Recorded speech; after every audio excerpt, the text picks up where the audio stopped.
So let's do a thought exercise before the comment section completely comes apart. Bring it on. Two men are involved in a fight and the police are called. Both men are arrested. An officer goes to the first man and asks him what the fight was about, and he replies, "I don't know, this man just ran up and started punching me." So the officer goes to the second man and asks him, "Why did you hit him?" And he replies, "Because he pushes old women down in the street." A look at yesterday's police report confirms that an elderly woman was in fact injured by a man fitting the first man's description, and that he has a history of violence against elderly people. He also belongs to a group that claims that old people are ruining their communities. That being said, he did not throw the first punch. Now, who is the more ethical person?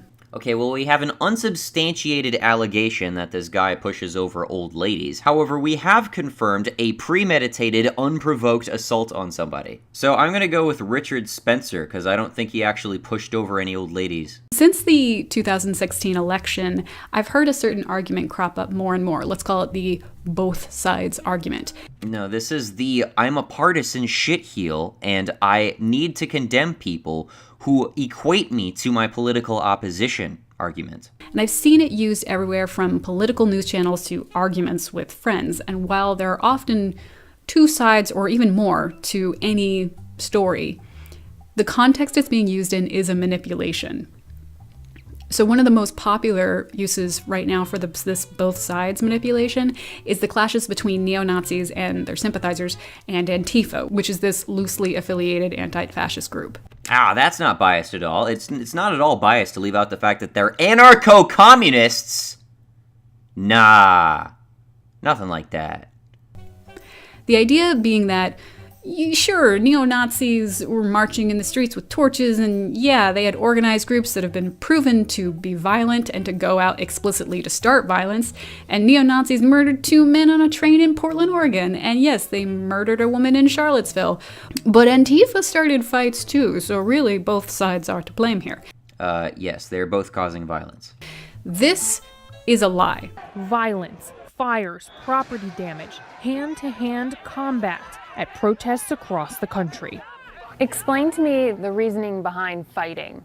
You have to make it so unpalatable to be doing white supremacist organizing that they no longer want to do that. And historically, that's what's worked. You have to put your body in the way, and you have to make it speak in a language that they understand, and sometimes that is violence. When we think about conflict, people react in a lot of different ways, largely depending on their upbringing and how their family handled conflict. And we're often taught as children about the concept of fairness, and that ultimately the world needs to be fair to everyone. And this is because as children, the understanding is that every child is good. But you got red-pilled on that hardcore, didn't you? But this becomes a problem when these childhood tools are used in adult arenas, because it frames conflicts in a way in which no one is solely a perpetrator and no one is truly a victim, and that is just not the reality of a lot of adult problems. Gosh, you're right. Moral relativism is really fucking stupid. I'm glad I'm not a stupid fucking centrist. They're all moral relativists. White supremacists and neo-Nazis are not people with different opinions. Wait, that implies you're a white supremacist and a neo-Nazi. Hold on, guys. I need some help. Does anybody know who this person is? Because we gotta find her and punch her in the back of the head. The agenda of these groups is explicitly to remove non-whites from their communities by any means necessary. Oh, I understand now. I wasn't being totally facetious in that last reply. You meant people were talking down the threat. I understand. Okay. So, what makes Nazis so much worse than communists? Including intimidation and violence and murder. That's not an opinion, it's a plan. Yeah, liberals get the bullet too.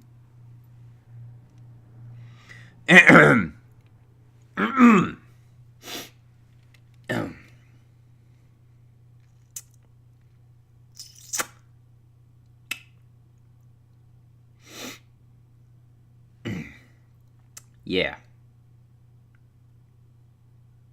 Is that on screen long enough? The both sides manipulation comes up when people attempt to mitigate the conflicts by saying that yes, these groups are dangerous and violent and have a history of violence, but violence toward them is not the answer unless it's self-defense. So regarding this, there's this great interview with Angela Davis. There's this very long and unnecessarily drawn-out clip of zooming in on this person's face as she justifies violence in response to violence. You get there by confrontation, violence? Oh, is that the question you were asking? Yeah.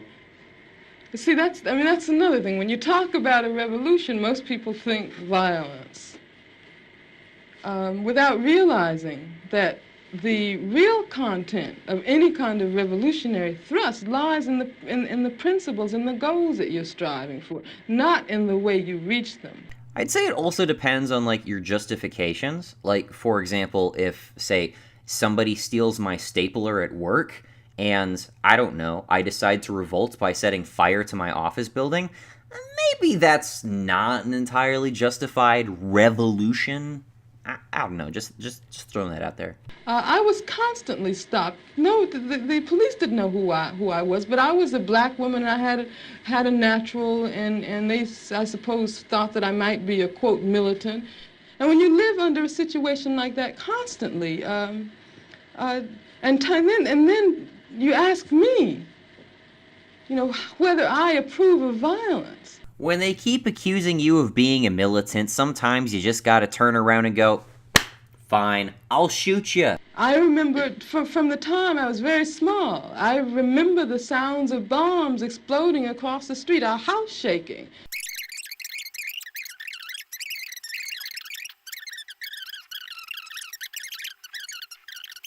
And they went down, and what did they find? They found limbs and heads strewn all over the place. So, this naturally lends the question,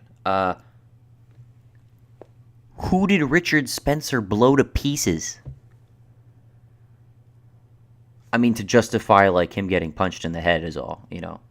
I mean, obviously, if he blew somebody up, I think he deserves it quite a bit more than just getting punched in the head. But, if there were allegations for that sort of thing, I actually think there would be, like, a legal case against him, and he would actually be, like, arrested and prosecuted.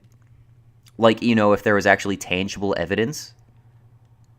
But if there's not, I don't know why you're showing this clip, because it just makes your argument seem fucking stupid. Davis makes it clear, when minorities fight these groups in their communities, it is always self-defense. What are you... He's ready, sister. No, you... You're crazy! You can't do this! You can't do that! No! No, Foxy! Oh, no! You can't! Ah! Why can't we be friends? Why can't we be friends? Why can't we be friends? Now, I will concede that punching Nazis, while hilarious and satisfying, is not really good for public relations. It's interesting that that Nazi in particular has a gun in his hand. Did Richard Spencer have a gun in his hand? Nothing that lets white supremacists paint themselves as poor, put-upon victims is good for politics or democracy. It's not really a democracy thing. It's, well, actually, if you take political control into your own hands and try to institute a revolution by usurping the existing government, especially if it's democratically elected, yeah, that's not good for democracy, actually. What I'm saying here is that when people feel the pressure of these violent organizations in their communities, they are understandably going to push back, and that reaction does not lower them to the moral level of the inciting white supremacists. Again, so who did Richard Spencer shoot or blow into bloody pieces? So why do people use the both sides argument? Well, sometimes it's a direct manipulation, like Donald Trump saying that there was violence on both sides after Heather Heyer was murdered in Charlottesville. No, it is an objective fact. There was violence on both sides. There was one murder as a result of the violence on both sides. But other times it's just more of a defense mechanism. And honestly, I respect the intention of trying to find compromise between groups that are hostile. Gosh, it's way more persuasive when you make your arguments with dripping with condescension. These people find comfort in sayings like the middle way and everything in moderation, and there are some issues where meeting in the middle is effective. But we don't think like the eradication of polio was too extreme. No, that's an appeal to moderation. It's not okay for us to have just a few corrupt politicians. No, that's an appeal to moderation. We don't want like just a couple plans to eradicate minorities. No, that's an appeal to moderation. See, all the things you're making right now are called appeal to moderations. These are actually logical fallacies, which don't make fucking sense when you've already pre-established the premises in your head that the Nazis are the bad guys and the Antifa is the good guys. That's it. That's the only way you can rationalize this in your head. In no other way does this make sense. Yet, if you actually cast any amount of blame on Antifa whatsoever, you'll realize that this isn't an appeal to moderation anymore. This is just a statement of fact. They're both causing violence. And despite all the attempts of the alt-right to make this about free speech... When did it become an alt-right thing to advocate the First Amendment of the Constitution? Not wanting any white supremacists in your community is not an extreme stance. Oh, it's not an extreme stance to eject people from your community who have ideas that they didn't choose. Unfortunately, there are just some issues that you can't be in the middle about because there is no middle. The middle way between supporting racism and fighting racism is just not doing anything about racism. Hey, I'm not perpetuating it. I'm not advocating it. I'm not supporting it. I'm not fighting it. I'm saying it's a bad idea. Now, you can say it's a bad idea, too. Does that... I'm sorry, like, I can say it's a bad idea, but I guess that doesn't count as fighting it unless you're actually running out into the streets with firebombs aiming them at Muslim limousines, eh? And this is why people get so frustrated with centrists. Like, what are you expecting me to do? To fight them? Physically?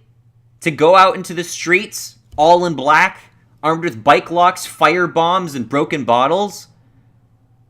To punch people in the back of the head, unprovoked, because they've committed wrongthink? Pardon me, but kindly go fuck yourself. I have no interest in that. I prefer a peaceful society in which people can freely exchange ideas, and those ideas can thrive or die on their own merits. And guess what's a little bit in your favor here? Nazism isn't popular. I know this may come as a shock to you. I know, because we just elected like a fucking Nazi into the White House not a year ago, right? But he's not actually a Nazi.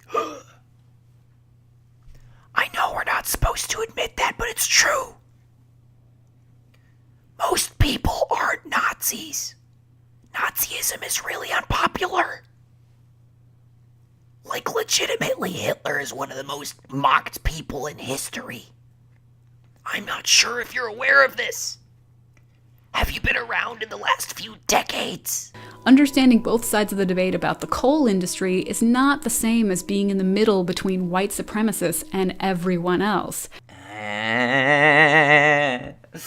Love what you did there. Now suddenly it's not communists versus Nazis anymore. It's everyone versus Nazis. Wow! Interesting how that suddenly just tips the scales. I also like how you compare this to, like, the coal industry, about how you should, like, look on both sides of the issue so that you can be, I don't know, informed when you actually choose a side, like I'm doing when I actually listen to both communists and Nazis and debate them and learn what their arguments are and what their justifications are and why their perspectives make sense to them so that I can argue back to them on the points that concern them so I can actually have an informed opinion on the fucking topic. If your country's politics are moving right and you're a centrist and you're forced to automatically move right to compensate for that shift. That makes no fucking sense, because in that case, you're not a centrist anymore. You're a right-winger! How can you put center in the middle of the fucking screen, move it to the right, and still call it center. By the way, I love how you put the right on the left and the left on the right. These kinds of actions make centrists look rootless, like they can be moved left or right on any issue without any ethical misgivings. It's kind of interesting how you define centrism in a way so that it can be either all the way far right or all the way far left and still be centrism. Gosh, it's almost like it renders the term completely meaningless. Where have I heard this idea before? There are a lot of people who go, okay, well, I'm not a totalitarian, so, I'm a minarchist, which makes the term almost meaningless, right? Yes, when you define it that way, you make the term completely fucking meaningless. You're right. It is not useful the way you're defining it. Please define it correctly. But honestly, there are some things that are just worth freaking out over. Like a violation of our First Amendment rights? See, white supremacists like the KKK have not been sitting at home peacefully enjoying a respectable life while grumbling to themselves about their personal opinions on minorities. Although that is what they'd like you to think, they've been terrorizing Black and Jewish neighborhoods for decades. So when someone who is trying to remain moderate focuses all their energy on complaining about free speech for the alt-right... It's not free speech for the alt-right. That is a deliberate misrepresentation of our position. Our position is free speech for everybody. Thank you very much. Kindly go fuck yourself. Even communists. But they can speak too. Who condemns Black Lives Matter, but says nothing about Richard Spencer, who complains about the violence of Antifa, but sees the violence of white supremacists as just a given. They are supporting racism. So is Black Lives Matter. Those determined to remain centrists have been moved significantly to the right. I'm sorry, but what right-wing positions have I taken? Throughout this entire video, name a single right-wing position I have taken that pushes me further to the right. Name one. Name a single one. Advocacy of free speech? Ugh. God damn! It's like Hitler himself is speaking! Not everyone is a centrist for the same reasons. Some people are afraid of conflict. I'm not afraid of conflict. I create conflict all the time, like this video. Some are worried about alienating friends and relatives. I have no friends and relatives. That's what happens when you're nonpartisan. Partisans make friends. Nonpartisans don't. They get left in the fucking rain gutter, bitch! And some just don't want to pick a side because they haven't been paying attention and don't really know what's going on. Oh, that didn't sound good. Okay, so I know by now my comment section is probably a dumpster fire. The combination of angry conservative men and Russian Trump bots looking to skew the conversation is a powerful incentive to just not even approach the subject. But I encourage anyone who's offended by what I've said to take another look. I'm not saying you're a racist, but I am saying you're being played by racists. I can think for myself. Thank you very much. And your condescending attempt to manipulate me, as you suggest the opposition is doing to me, is also not as clever as you think it is. Fuck you.